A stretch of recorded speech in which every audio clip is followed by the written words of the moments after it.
Yeah. So this is the last class before. So are you stopping for a break, or are you not going to continue classes? Maybe in a short time I'm not going to Okay. have So class. so just for a break, right? When do you think you'll be coming back to take classes? Or you're not sure?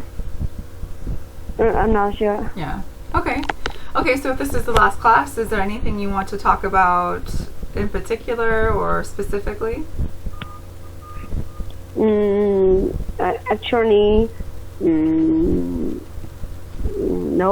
No? No. Okay. But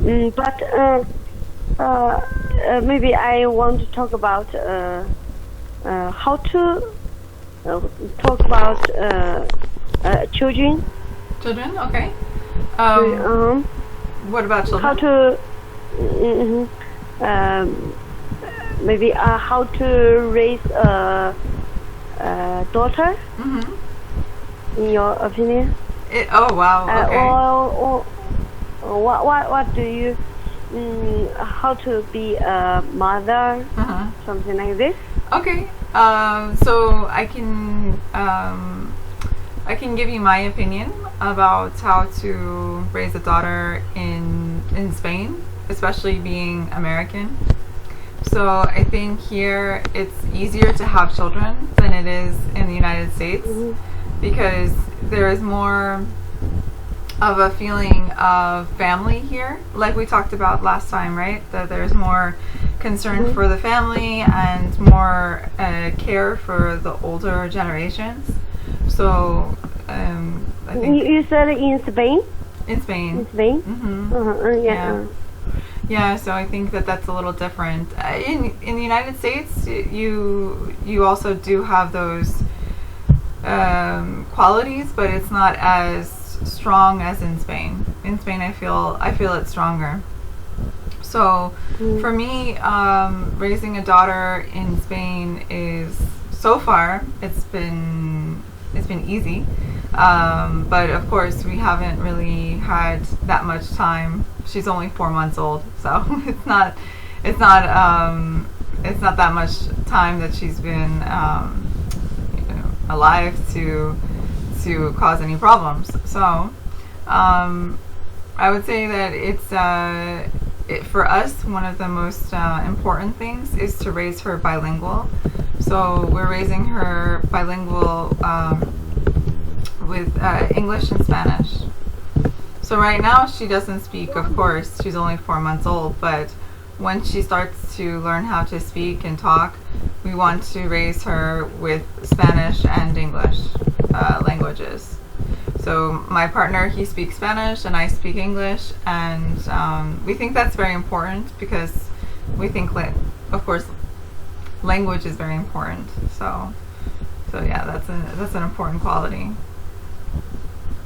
Wow. Yeah, we're kind of nervous because it's well, I am a little nervous because it's very difficult, to raise children with two languages, because sometimes the child wants to only speak in one language, so it's a lot more work, but it's possible, of course, So yeah, and I think also having the nationalities that are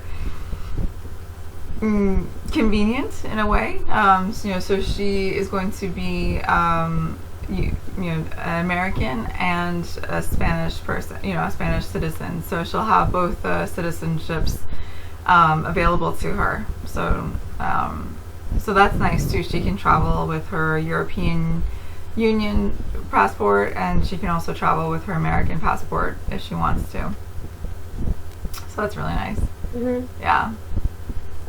Do you think she will be confused?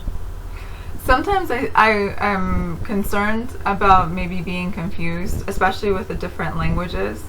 So maybe she might get confused when she's first learning the language to understand what words belong to what language.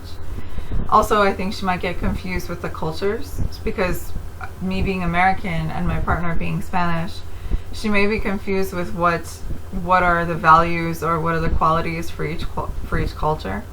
But I'm not too worried about that, because I think that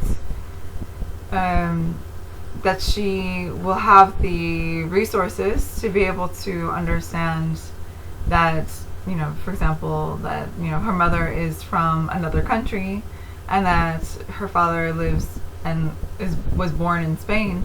So because of that, there is a difference in the way that she is being raised, maybe, or maybe that there is a difference in the cultures too. So yeah, I'm sure there's going to be some confusion, but I think that it's in a good way, right? It's something that's good, not bad. Yeah. So. So you and your partner speak English or Spanish when you communicate? Yeah, so we mostly speak English when we talk, just because it's easier for me. I don't speak Spanish that well. I'm learning, but it's still more comfortable to speak in English. So we speak in English most of the time, but we also do speak in Spanish. And especially when she starts to talk, we want to have him speak only only Spanish to her, and me speak only English to her, so that she can learn English and learn Spanish from natives, so that it's easier, I think. Because, for example, if I try to teach her Spanish, I might confuse her, or I might actually teach her the wrong thing, because I'm learning myself. So because of that, I think it's easier to just teach her the languages that we are native, that we grew up with. Are there some suggestions you give for me about teaching English or? Sure. Yeah. Literature? Yeah, absolutely. So I think the most important thing is to allow a space for the students to talk. I think that we've talked about this before in other classes, right? That a lot of traditional classrooms will give them exercises or give them homework that is written, which is great, but it's also not the greatest practice for speaking and having a conversation. So I think in a class, it's good to have those opportunities to be able to have a conversation and be able to become comfortable with the language. Because I think a lot of students will stop learning or stop wanting to learn because they are scared or they're shy, right? They're not comfortable because they think that they're making mistakes. So I think that's the most important thing. The games that we talked about before, I think, are really helpful for that. So the games, I think those are really good to try to encourage people to talk to each other, because in a game you don't really realize that you are having a conversation or that you're practicing a sentence structure because you're focused on the game. So in that way, I think it's a good exercise to have children learn the language through practicing with games and having that dialogue, being able to have that conversation. Other than that, maybe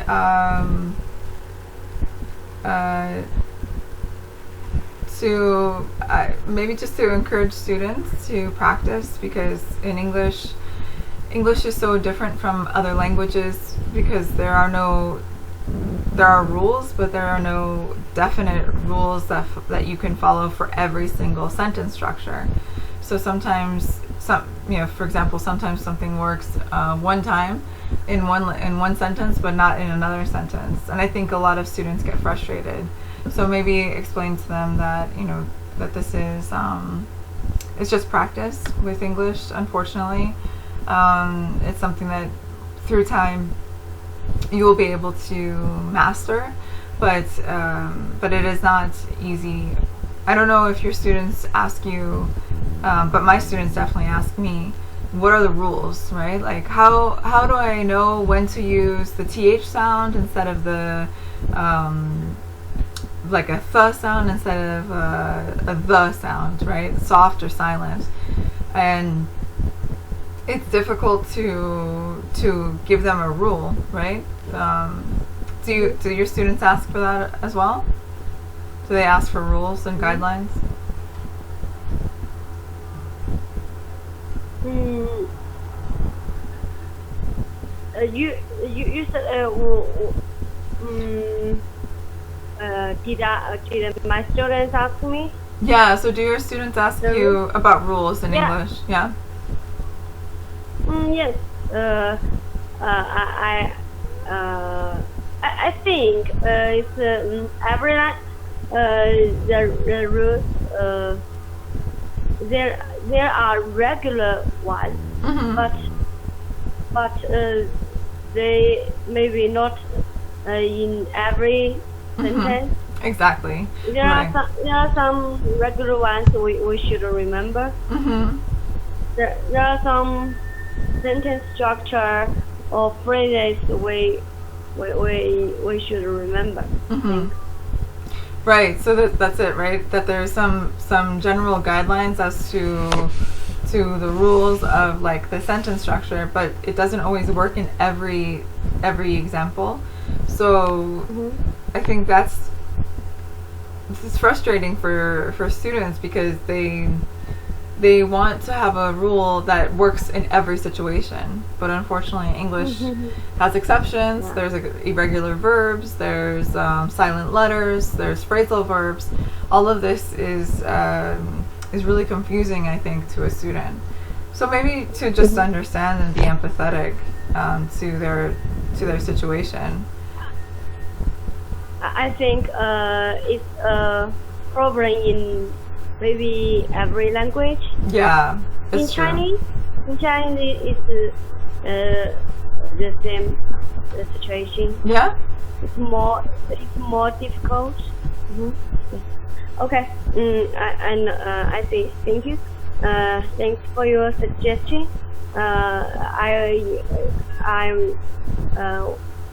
We return to our my question.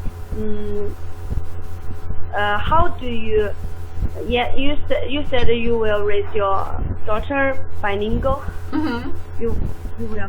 Mm-hmm. And in other side, how about the other side? What do you what do you want? Okay. What do you want your daughter want to be? Oh. What do What do I want her to be when she grows up? Like as a profession? Uh-huh. Oh, wow. I honestly have not thought about it. It's yeah, that's a good question. I think that I want her to be happy in what she does, and also, of course, be able to be healthy and comfortable in her life. So anything that she can do while she's doing that, then that's wonderful. As far as a particular profession, I don't think there's one that I would say is the profession that I would like her to go into or to practice. Yeah, I think that I would like her to follow her passions and follow her dreams, and be creative. So if there is something that she wants to do that maybe is not what everyone else is doing, then as long as she's healthy and happy, right? Then I think that's a good occupation or profession for her. Yeah, that's a difficult question because I'm not sure what exactly she is interested in. So maybe when she's 10 or 12 years old, and if she starts showing an interest in science, for example, maybe I would say that I would encourage her to go into something with science, or if she's interested in helping people, maybe into medicine. But now, since she's so young, I don't know what she's really interested in. So, yeah. What about? I think it's a difficult problem to find what she's interested in. Absolutely. Yeah, I think it's a problem for a lot of people, right? To know what they want to do as a career. It's a difficult question to ask yourself. Yeah, definitely. In China, are there a lot of people who are maybe pressured into doing some type of career because they think that they need to do it because of their family? Or do people follow what they want to do? I think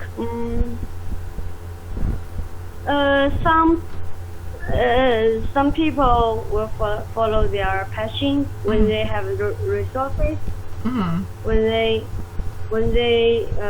be encouraged, when they be supported by their parents or by someone else. But maybe someone cannot follow their dreams because maybe they have to make life for themselves. Yeah, so it's like a sacrifice, right? So you have to sacrifice your happiness maybe because of not being able to find the job that is perfect for you. So you take a job that is not perfect for you, but at least you are earning money and you're able to pay your bills. Yeah, unfortunately that happens a lot in America. I think a lot of people in the United States, they sacrifice their happiness for a job that is for the money, for something that is really that really pays you very well. For example, if someone was I don't know, like a sales associate, they may take a job doing sales, like doing selling products, for example. Even if they don't like it, they'll do it because it pays a lot of money, or maybe they're really good at selling things to people, but they don't like it. That happens a lot in America. Yeah. Will you send your daughter America to study? Yeah, so that is one of the possibilities that I can think of. It's not really a hope of mine, it's more of a possibility. So the reason why I got her her passport so early for America, and the reason why why I registered her as an American citizen, is so that she had the opportunity to study or work in America. So if she wants to. So your daughter is American or Spanish? Both. Nationality. So she has both nationalities. Yeah, she has the Spanish and the American because of me and her father. Oh. Yeah. So because of that, because it's a possibility, I like thinking about maybe when she's older, if she wants to, that she can go to the US and study or work, travel, whatever she wants to do. But if that's not something she wants to do, then of course it's not important to me. But I do like giving her that opportunity if she wanted to be able to study or work in the United States. And I don't know what's going to happen in the future. I mean, maybe we decide as a family to move to the United States, and if that happens, then she's already ready, right? She's ready. She has her passport and she has her citizenship, so she's fine. But for now, I think I like the idea of I like the idea of thinking that she can if she wants to. Yeah, it's nice. It's a nice feeling. So you said she is an American citizen. She's an American citizen and a Spanish citizen. Yeah, so she has both citizenships and both passports, both nationalities. Yeah, yeah. So she can travel within the United States and she can travel within Europe freely. She doesn't have to worry about a visa. Yeah, that's nice. Okay.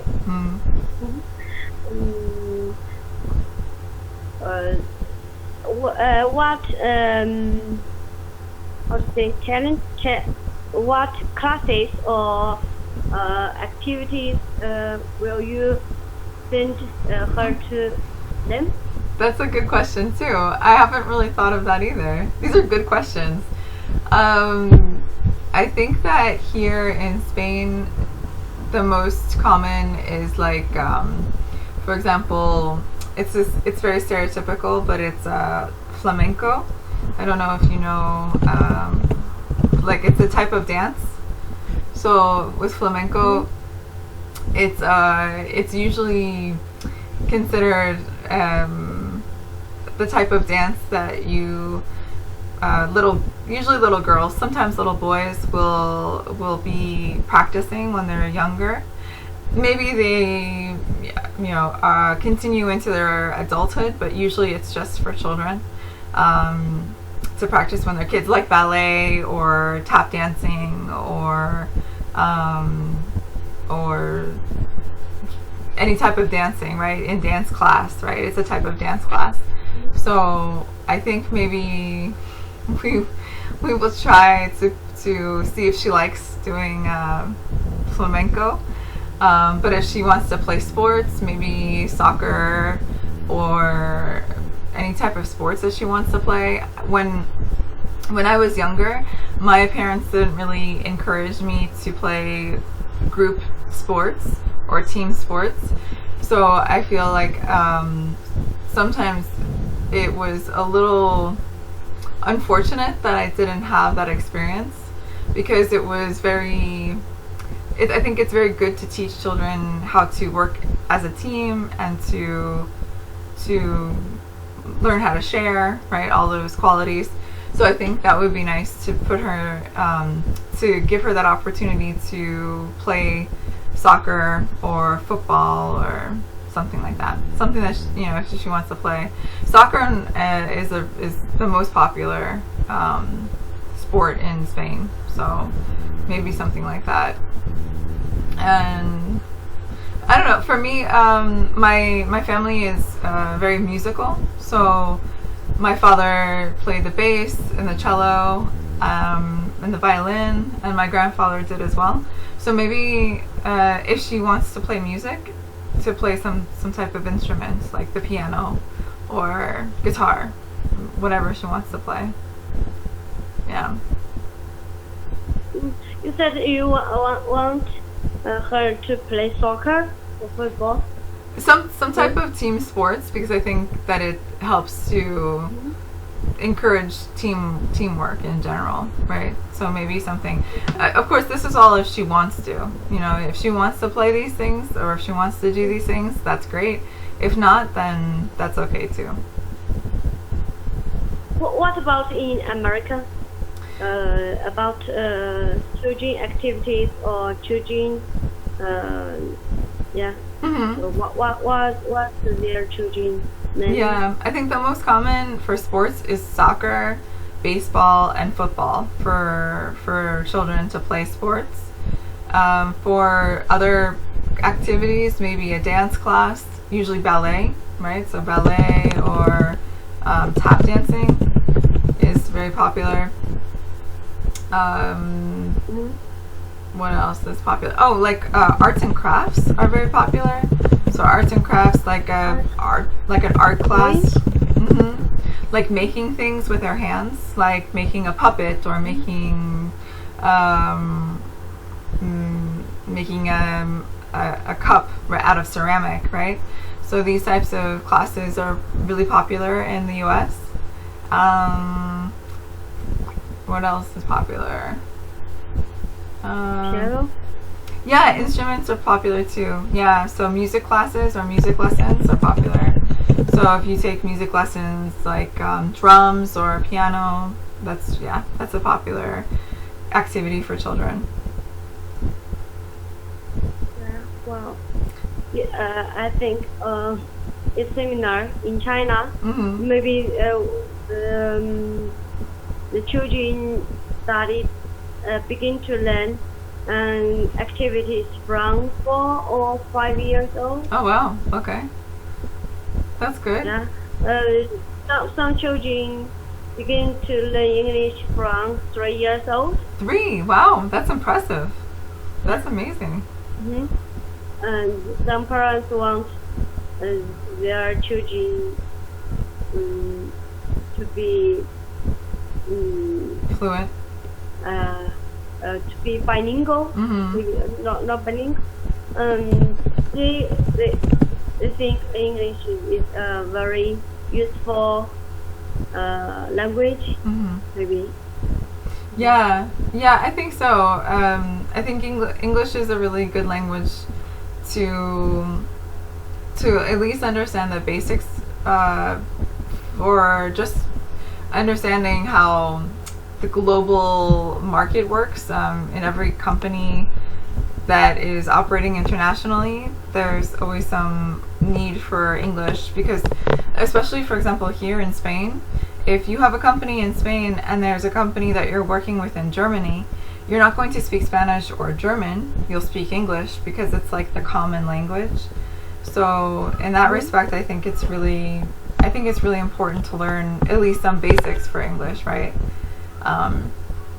Yeah, but that's and I don't think that English is the best language. I just think it's one of the languages that is the most commonly used in business or in everyday interactions when you're traveling. So it's useful in that respect. I think it's very resourceful, right? So, yeah. Well, I didn't know that. That's interesting with English for children. It's by 3 years old. Yeah, that's impressive. That's really impressive. So, some Americans teach English in China, maybe in kindergarten or in private schools. Right. Yeah, that's a big market now, right? There's a lot of advertisements for Americans and for British. I think mostly American for some reason. For Americans to teach English in China. That's become a very popular career. Yeah. Yeah, it's interesting. And the children will start to learn maybe a kind of song or music lesson or arts. Right. Yeah. Drawing. So that's similar. Yeah. That's really similar. But I think the percentage of children who continue with those activities into adulthood is pretty small. For example, someone who is taking ballet dancing classes, maybe they take classes until they're 12 years old, but then they stop. It doesn't continue into adulthood. How you say? What age? Probably, well, it depends on the child, but it's usually by the time they reach puberty, so around 12 or 13 years old. Usually, children start to do other things like hang out with their friends or learn how to drive, get a job. So they start to slowly become more interested in doing other things rather than activities like classes or lessons. You know, I think that it starts to drop the percentage of individuals that are doing these types of activities drops a little bit when they're teenagers. But it's average, you know. So yeah. So that's it for today. So okay, so then I really enjoyed our classes. If you have any questions or anything, feel free to contact me. And before the next class, and I definitely can help you with anything. For example, if you have a question about classes for your students, just feel free to contact me. I really enjoy it. So okay. thank you so much. All right, and good luck, and I'll talk to you. Okay. Bye. I hope I will talk to you. Me too. In future. Bye. Bye bye. Bye bye. Thanks.